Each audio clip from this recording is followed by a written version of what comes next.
시청자 여러분 안녕하십니까? 러시아 우크라이나 전쟁 업데이트로 돌아왔습니다. 자, 오늘의 업데이트 내용은 뭔가요? 네, 지난 6월 14일 여러분들도 잘 아시다시피 러시아 민간 군사기업 바그너 그룹이 돌연 모스크바를 향해 진격하면서 어떻게 보면 러시아 우크라이나 전쟁 최대 충격적인 사건이 발생했습니다. 제가 그게 일어났을 당시에 라이브에서 한번 몇 가지 언급을 했었는데 상황이 일단락되면서 사건의 실체가 밝혀지리라고 생각을 했습니다. 현재는 사건 당사자인 바그너 그룹 수장 프리고진이 벨라루스에 도착을 한 상태고요. 그런데 그의 바그너 그룹 병력들은 아직 거취가 불분명한 상태죠. 아직은 알 수 없는 형국입니다. 이게 자고 나면 새로운 소식이 계속 나와가지고 지금 오늘 녹화를 현재는 6월 30일입니다. 그럼에도 불구하고 저희 샤레 군사연구소에서는요, 현재 나와 있는 정황을 바탕으로 이번 사건 한번 되짚어보고요. 이번 사건이 앞으로 전쟁의 향방에 어떤 영향을 미칠지 생각해보는 그런 시간을 가져보고자 합니다.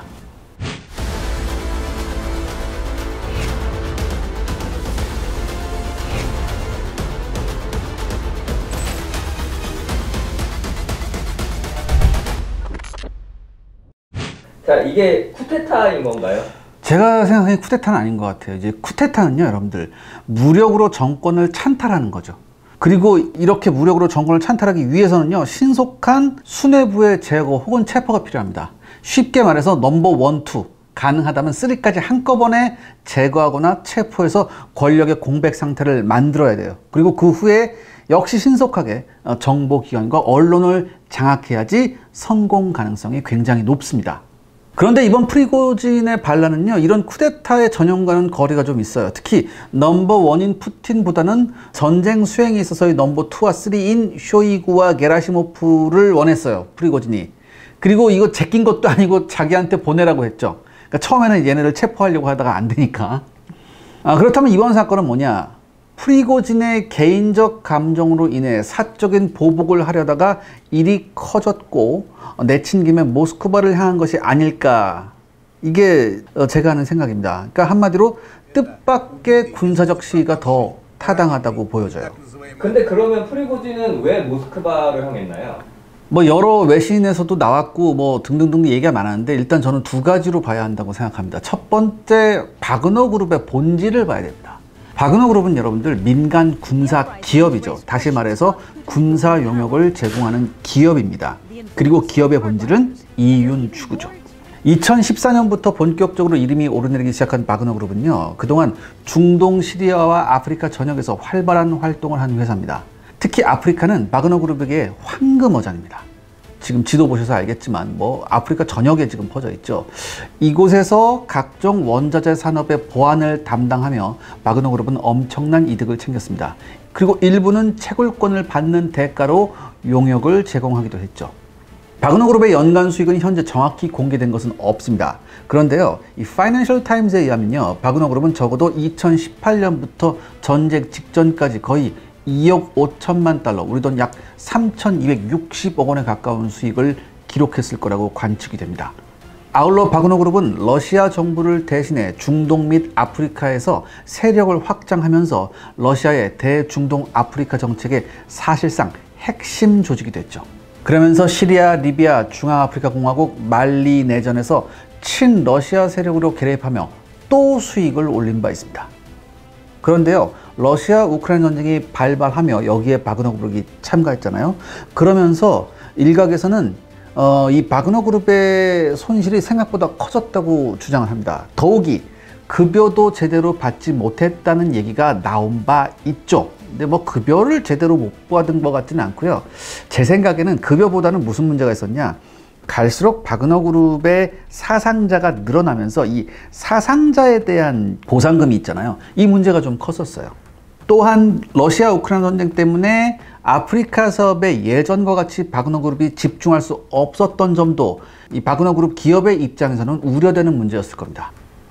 물론 여기에 대한 반박도 있습니다. 푸틴은 지난 1년간 2조 5천억 원이 넘는 예산을 바그너 그룹을 위해서 지출했다고 얘기를 했죠. 그리고 여기에 군의 음식을 공급하고 케이터링 서비스를 제공함으로써 연간 약 1조 2,230억 원을 추가로 벌어들였다고 이제 주장을 하고 있습니다. 사실 이건 어느 쪽 말이 맞는지 아직은 알 수가 없어요. 그러니까 이게 양쪽에서 제시하는 수치는 좀 신뢰가 안 가는 건 맞죠? 그런데요, 여기서 더욱 중요한 게 뭐냐? 결정적으로 전쟁 때문에 바그너 그룹의 맨파워가 확실히 약해졌거든요. 이것이 바로 두 번째 이유가 아닐까 그렇게 생각이 됩니다. 전쟁 초기 이 러시아 우크라이나 전쟁에 투입된 바그너 그룹의 인원은요 대략 한 1만 명 정도였습니다. 하지만 이후 5만 명 정도로 아주 급증을 하죠, 숫자가. 그리고 이 바그너 그룹은 동부 돈바스 전선에 투입돼서 동북부 전선에서 대활약을 하게 됩니다. 우크라이나 제2의 도시 히르키우에서 얼마 떨어지지 않은 쿠판슈크하고 이지움까지 진출하는데 이 바그너 그룹의 역할이 결정적이었어요. 그리고 우크라이나군의 2022년 11월 반격이 시작되며 바흐무트에서 우크라이나군과 이 바그너 그룹이 충돌을 했죠. 무려 6개월이 넘는 시간 동안 시가전을 치르면서 바그너 그룹 인력이 여기서 상당수 갈려나갑니다. 그리고 그동안 비교적 바그너 그룹과 원만한 관계를 유지해온 러시아군에도 변화가 생겼죠. 올 2월에 프리고진과 친분이 두터웠던 러시아군 총사령관 세르게이 스로비킨이 부사령관으로 강등됩니다. 근데 프리고진하고 이 스로비킨은요 시리아 내전에서 같이 굴렀거든요. 그렇기 때문에 둘의 관계는 굉장히 끈끈해요. 아무튼 이 새로운 사령관 자리에 누가 왔냐? 러시아군 총참모장 게라시모프가 옵니다. 그리고 이 시점부터 바그너 그룹과 러시아군 사이에 불협화음이 불거지기 시작합니다.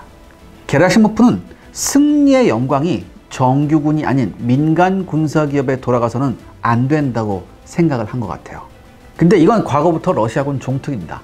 여러분, 독소전쟁에서요 소련군은 죄수들로 구성된 형벌부대를 갈아 넣어서 독일군의 진을 빼놓은 다음에 정예의 근위사단을 마지막에 투입시켜서 승리를 쟁취하는 방법을 아주 즐겨 사용했습니다. 이번에도 약간 비슷하죠. 제가 전쟁 이후에 바그너 그룹 병력이 5만으로 급격히 늘어났다고 했잖아요. 근데 이 바흐무트 전투에서요 이 바그너 그룹 보유 인원의 40%인 2만의 병력 손실이 발생하게 됩니다. 이렇게 되니까 다급해진 프리고진은 교도소에서 리크루팅을 했죠. 그리고 이 부분은 확실히 푸틴의 지원이 있었어요. 제가 여러 차례 말씀드렸죠. 교도소는 국가기관인데 여기 가서 리크루팅을 했다? 이거 푸틴의 오케이 사인이 없고는 이게 불가능하죠. 그런데 문제가 뭐냐? 바흐무트 전투가 일단락된 다음에 모스크바에서 발표한 러시아군 전사자 숫자가 문제가 된 거예요. 이때 모스크바가 뭐라고 했냐? 러시아의 그 사상자 숫자가 6,000명이라고 했거든요. 더욱이 바그너 그룹에 대한 각종 기갑 장비와 탄약의 보급이 여의치 않은 시점도 바로 이 시기하고 비슷해요. 그러니까 제 생각에 이 모스크바가 그 러시아군 전 사상자 숫자를 발표하면서 결정적으로 프리고진의 핀트가 나간 게 아닐까 그렇게 생각이 됩니다. 왜냐? 사상자가 6천? 우리 2만 명 갈렸는데? 그럼 왜 우리는 그 숫자에 포함이 안 돼? 우린 뭐야? 아마 이런 생각이 들었을 거예요. 이렇게 되니까 바흐무트 전투가 일단락된 5월 말부터 프리고진은요 SNS를 통해 노골적으로 쇼이구 국방장관과 게라시모프 총참모장을 비난하면서 거의 저주에 가까운 얘기를 하죠. 그리고 수위는 점점 세집니다. 뭐 엄청나게 화를 내요.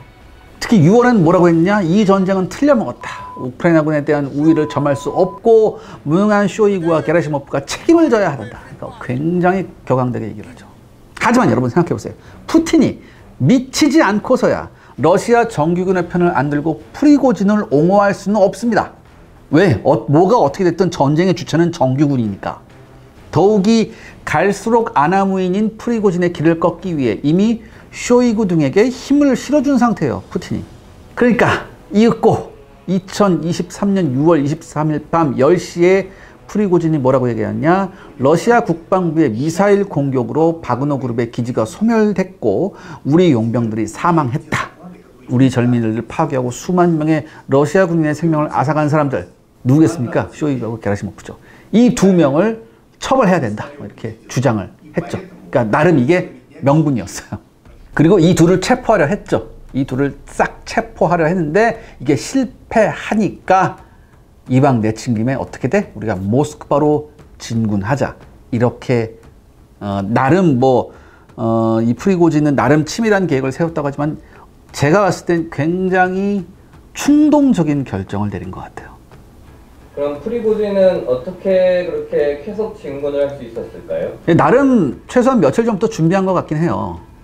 그리고 바그너 그룹이 있었던 돈바스 지역에서 모스크바까지 가는 최단거리 루트가요. 여러분 지도 보셔서 알겠지만 이 M4 이 고속도로예요. 그리고 이 바그너 그룹의 출발지가 로스토프 나노드였죠. 그리고 이 로스토프 나노드 바로 위에는요 노보체르카스크가 있어요. 근데 여러분 우리가 여기서 이거를 생각해 봐야 됩니다. 이 로스토프 나노드는요 러시아 남부 연방군 최대 거점이고요. 노보체르카스크에는 러시아 육군사령부가 있었어요. 그러니까 프리고전의 목표는 일단 로스토프 나도누 혹은 노보체르카스크에 있을 것으로 예상되는 게라시모프를 잡는 거였어요. 하지만 게라시모프 체포에 실패했죠. 이렇게 되니까 프리고진은 M4 고속도로를 따라서 그대로 모스크바로 향했어요. 중도의 러시아 지상군의 저항은 거의 없었고요. 헬기에 의한 항공 공격이 있었지만 이제 격퇴를 했다고 주장하죠. 뭐 실제로 뭐 러시아군 공격 헬기가 떨어지기도 했고요. 프리고진은 이렇게 얘기했습니다. 자신은 지금 25,000의 용병들과 함께 있으며 이미 6에서 70명에 달하는 러시아군 병사들도 자신들에게 합류하고 있다. 이렇게 주장을 했어요. 하지만 실상 프리고진과 함께했던 바그너 그룹 용병들은 약 4,000명으로 추산이 됩니다. 그리고 프리고진은요, 같이 바그너 그룹 용병하고 이렇게 모스크바로 올라간 게 아니라 로스토프 나도누에 있는 지하 벙커에 남았어요. 그런데 놀라운 건 뭐냐? 프리고진의 부대는 24시간이 채 안 된 시간에 무려 1000km를 이동하는 거죠. 그러니까 모스크바 코앞까지 갑니다. 일부 언론에서는 히틀러도 못한 일을 프리고진이 해냈다고 보도했는데 이런 소리는 좀 안 해야 합니다. 여러분 생각해보세요. 이는 대부분의 러시아군이 우크라이나 프론트라인에 있었기 때문이죠. 그러니까 뒷공간이 텅 비었잖아요. 그리고 아군이라고 생각하는 자들이 지금 이동한 거예요. 그러니까 2차 대전의 나치 군대는 뭡니까? 겹겹이 있는 소련군을 격파하고 모스크바에 접근해야 되니까 이거하고는 다르죠. 이런 소리는 좀 안 해야 합니다. 언론에서.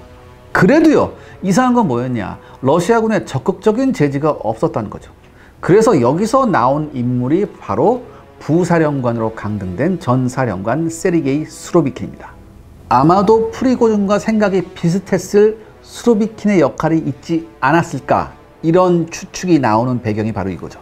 사실 바그너 그룹의 모스크바 진격 사실이 확인되자 수로비킨은 영상 메시지를 통해 프리고진에게 당장 그만두라고 종용을 합니다. 그런데요, 사건이 일단락된 이후에 수로비킨이 돌연 러시아 당국에 구금되었다는 소리가 나오기 시작합니다. 그리고요, 아직 확실하지는 않지만 만약에 이것이 사실이라면 전 어떤 한 장면이 떠오릅니다. 바로 히틀러 암살 계획 발키리 작전에서의 프롬 대장이죠. 영화에서도 잘 나왔지만 당시 독일 국방군 육군 보충군 사령관 프리드리 프롬 장군은요 1944년에 일어난 히틀러 암살 미수 사건의 주모자인 슈타운벤베르크 대령의 직속 상관이었습니다. 프롬이 이 암살 사건에 얼마만큼 관여하고 있었는지는 정확하지 않지만 분명히 거사 사실을 알고 있었고요. 발키리 작전이 개시되어서 새로운 정부가 생기면 참여하는 것까지는 동의를 했었어요. 그런데 히틀러 생존이 확인되자 프롬은 태세를 바로 전환합니다. 슈타우펜베르크 일당을 전격 체포해 재판도 없이 즉결 처형시켜버리죠. 하지만 히틀러는 자신의 허락 없이 프롬 장군이 제멋대로 용의자들을 처형한 것에 크게 분노했습니다. 그가 계획에 참여했다는 사실을 간파한 거죠. 결국 프롬도 역시 총살당합니다. 분명 강등된 수로비킨이 일정 역할을 했을 가능성이 없지 않아요. 예를 들어 게라시모프의 현 위치를 알려준다거나 등등등, 그 다음에 그 M4 고속도로 주변에 러시아군 배치 등등등을 알려줬을 가능성도 있어요. 하지만 게라시모프 체포에 실패하고 수로비킨 예상과는 전혀 다르게 프리고진이 욱해가지고 모스크바로 진격하자 수로비킨은 굉장히 당황했을 겁니다. 그래서 SNS 영상으로 그만두라고 이런 영상을 내보냈을 수도 있습니다.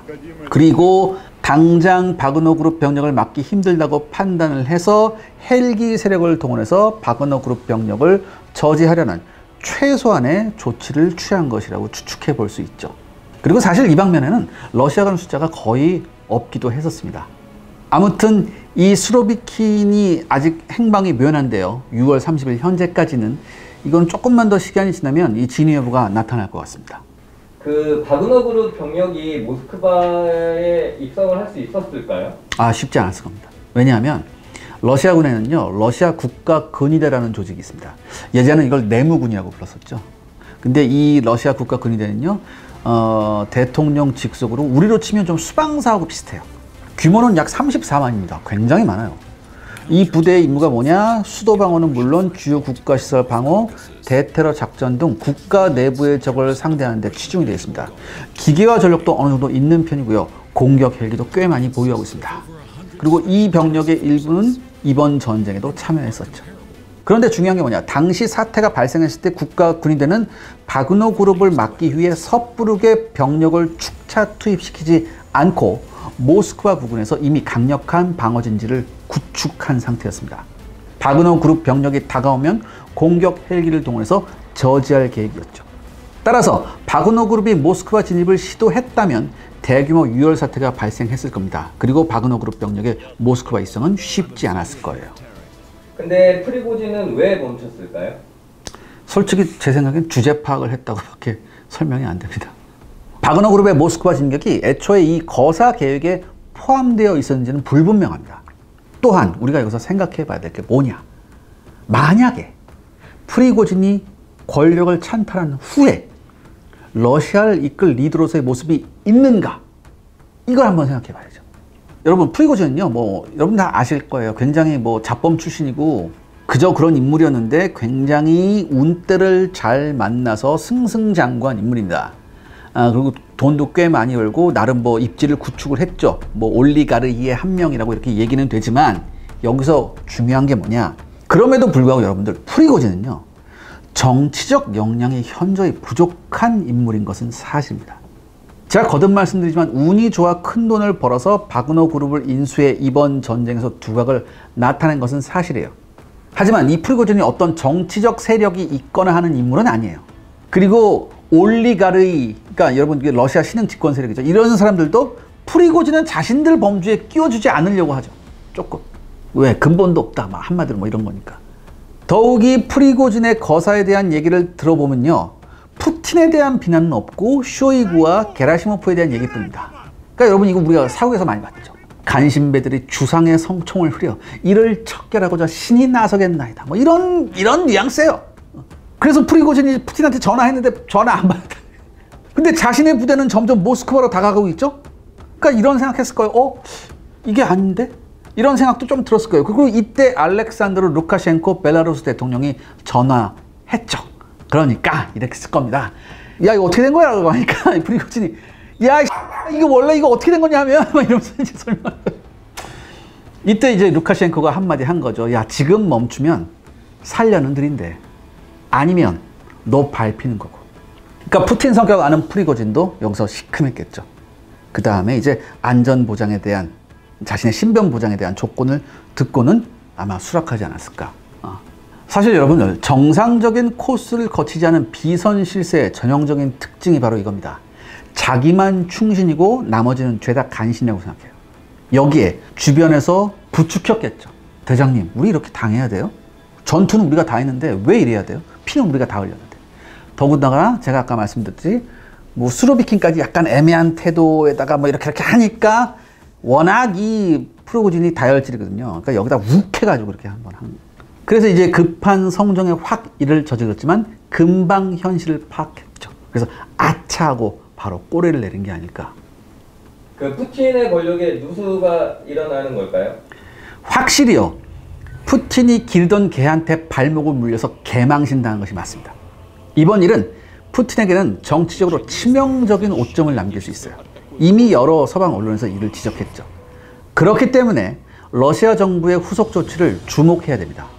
푸틴은 비교적 신속하게 후속 조치에 나섰죠. 먼저 바그너 그룹 병력에 대해서는 매우 유화적인 정책을 내놨습니다. 러시아군과 계약하거나 아니면 집으로 돌아가거나 아니면 바그너 그룹에 계속 근무해도 좋다, 이렇게 했어요. 그러니까 이 세 가지 조건을 듣는 바그너 그룹 병력 입장에서는 굉장히 고민되겠죠. 러시아군과 계약한다? 그럼 러시아군이 일원으로 싸우라는 얘기인데, 그러면 이거 아마 예전만큼 보수 못 받을 거예요. 아마. 근데 두 번째, 집으로 돌아가라. 그럼 뭐 해 먹고 살아요? 그 다음에 바그너 그룹으로 다시 돌아가라? 가뜩이나 찍힌 거 아는데 어떻게 해야 될까? 굉장히 고민이 많을 거예요. 그리고 여기서 중요한 게 또 있죠. 그동안 러시아 정부가 바그너 그룹에 지급한 비용에 대해서 용초 수사를 이제 한다고 하죠. 이건 한마디로 뭐냐? 부패 혐의를 프리고진한테 씌우라는 거죠. 부패 혐의를 씌운다는 건 뭐예요? 가장 민심을 얻을 수 있는 게 여러분 뭡니까? 부패 척결이. 그래서 이 방법을 쓴 것 같고, 또 하나 해외 바그너 그룹 사업 장악에 또 나섰죠. 이제 월스트리트 저널 보도에 따르면 최근 러시아 외교부 고위 관계자가 시리아를 방문해서 바샤르 알 아사드 대통령한테 바그너 그룹의 용병 사업의 관리 주체가 바뀔 것이라는 메시지를 전달했다고 합니다. 이와 같은 메시지는요, 여러분들 바그너 그룹의 주요 활동 국가인 중앙아프리카 공화국하고 말리 정부에도 각각 전달된 것으로 알려졌습니다. 한마디로 이제 러시아 정부가 바그너 그룹을 접수하겠다는 얘기죠. 그리고 이게 사실이라면요, 아마도 바그너 그룹 그렇게 안 갈 거예요. 법인을 일단 해체한 후에 새로운 법인을 만들어서 바그너 그룹을 대체하려고 할 겁니다. 문제를 일으킨 기업 이름을 계속 쓰려하지는 않을 것 같아요. 그리고 여기서 하나 더 생각해 봐야 됩니다. 서방의 생각과는 다르게 독재자 푸틴은 러시아 국민들에게 꽤 지지를 받고 있다는 사실도 간과해서는 안 됩니다. 그러니까 내가 이런 말 하면 또 저한테 그러겠죠. 저 새끼 럽봉이다. 저 새끼도 푸틴의 개다. 또 그러겠죠. 그런 말 하지 마. 그런 말 하지 마. 나 푸틴, 나도 푸틴 싫어. 걔 때문에 지금 내가 죽을 것 같아요. 저도 지금. 이게 뭐야, 여러분들. 전쟁을 일으킨다는 것 자체는 악마 같은 짓이에요. 뭐가 어떻게 됐든. 그러니까 푸틴 옹호할 생각 하나도 없어요. 전 있는 현상을 보는 거예요. 그러니까 여러분들 여기서 그렇다면 도대체 왜 푸틴이 러시아 국민들한테 지지를 받을까? 여러분, 이거죠. 푸틴 집권 이후에 여러분들 러시아는요, 해외 분쟁에서 늘 승리했어요. 체첸에서는 아슬아슬했죠. 아슬아슬했는데 어때요? 결과적으로는 승리 가져왔고요. 조지아 전쟁에서는 완승하면서 정치적으로 미국의 코를 납작하게 만들었죠. 그리고 시리아 내전을 통해서 중동에서의 입지를 나름 다졌고요. 2014년 크림반도 합병으로 영토를 확장했습니다. 따라서 푸틴은요, 실제 어느 정도 국민의 지지 기반이 있다고 보는 것이 타당해요. 그렇다고 러시아를 일반적인 민주국가로 착각해서도 안 되죠. 그렇게 이렇게 언론 지수가 높고 민주주의 지수가 높은 나라가 아니에요. 얼마든지 이런 거 조작이 가능한 나라예요, 러시아는. 그러니까 확실히 푸틴은 선거하고 여론 조작에 능한 독재자라는 점을 우리 잊어서는 안 됩니다. 그럼 앞으로 프리고진의 운명은 어떻게 될까요? 이게 참 예측이 어렵죠. 예측이 어려운데 일단 지금 푸틴이 프리고진을 제끼는 건 조금 어려워요. 왜? 지금 제끼면 누가 죽였는지 뻔하죠. 사실 언제 제껴도 범인은 하나겠죠. 그렇죠? 심장마비 죽고 이거 푸틴이 했다 이렇게 되는 거죠. 그러니까 언제 죽여도 푸틴이 한 건 맞는데, 그렇기 때문에 푸틴은 아마 이런 생각을 할 수도 있을 것 같아요. 프리고진이란 카드를 어떻게 활용할까라는 그런 고민을 할 수도 있다. 그러니까 여러분들 이 프리고진의 거취에 대해서 여러 추측이 난무했었죠. 심지어 프리고진이 핵을 탈취해 가지고 있다는 황당한 얘기까지 나왔습니다. 그런데요, 이 가운데 혹시 백의종군하지 않을까 하는 생각도 조심스럽게 한번 해봅니다. 왜냐하면 이게 군사적인 입장에서도 한번 봐야 돼요. 러시아 입장에서 바그너 그룹의 전투력을 이대로 사장시키기에는 굉장히 아깝습니다. 왜냐? 이번 러시아 우크라이나 전쟁 내내 그나마 러시아 쪽에서 제대로 싸울 수 있는 부대는 뭐예요? 바그너 그룹이었어요. 따라서 프리고진한테 마지막 기회를 줄 수도 있지 않을까, 저는 한번 조심스럽게 한번 생각을 해봤습니다. 그런데요, 이 여부는 현재 바그너 그룹 병력이 프리고진을 따라서 벨라루스로 가느냐 안 가느냐에 달려 있습니다. 사실 여러분, 전쟁 내내 바그너 그룹은 거의 독립된 부대로서 전투 임무를 수행했어요. 즉 상당한 단독 작전 능력이 있습니다. 만약 프리고진 밑에 병력이 모이고, 바그너 그룹 병력이 모이고 벨라루스가 병창을 담당해서 그래서 한 2만 정도 전투 병력을 활용할 가능성이 있다면 프리고진이 벨라루스에서 키이우를 노리는 것도 소설만은 아닐 것 같아요. 여러분 잘 아시다시피 벨라루스 국경에서 키이우는 85km밖에 되지 않습니다. 더욱이 바그너 그룹은 시가전으로 단련된 병력이죠.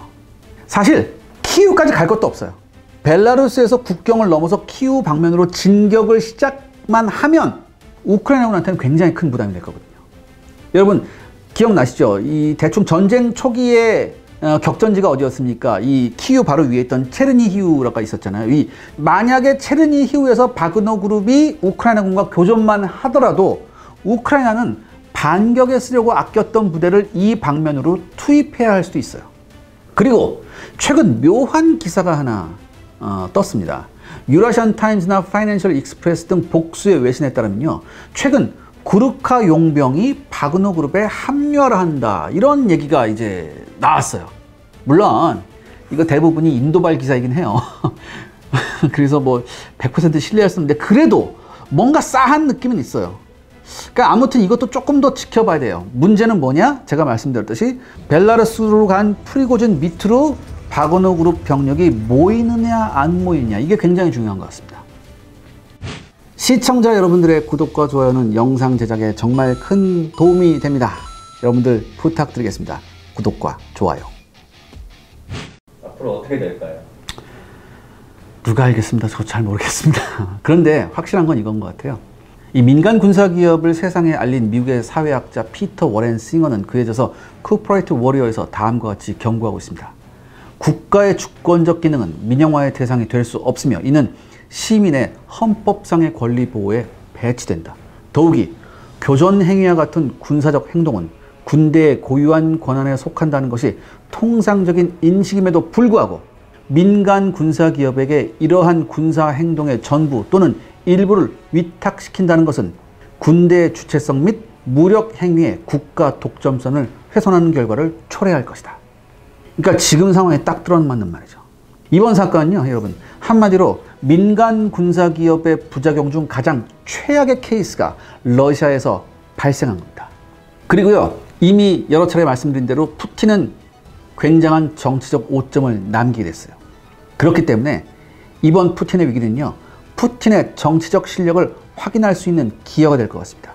그리고 만약 푸틴이 여기서 실패한다면요, 프리고진 따위는 비교도 할 수 없는 보다 훨씬 위협적인 러시아 엘리트 구성원들이 푸틴에게 언제든 도전할 수 있을 겁니다. 아무튼요, 이번 사태는 좀 더 차분히 지켜봐야 될 것 같습니다. 그럼에도 불구하고 7월 안에 우리가 눈으로 확인할 수 있는 무엇인가가 있을 것 같습니다.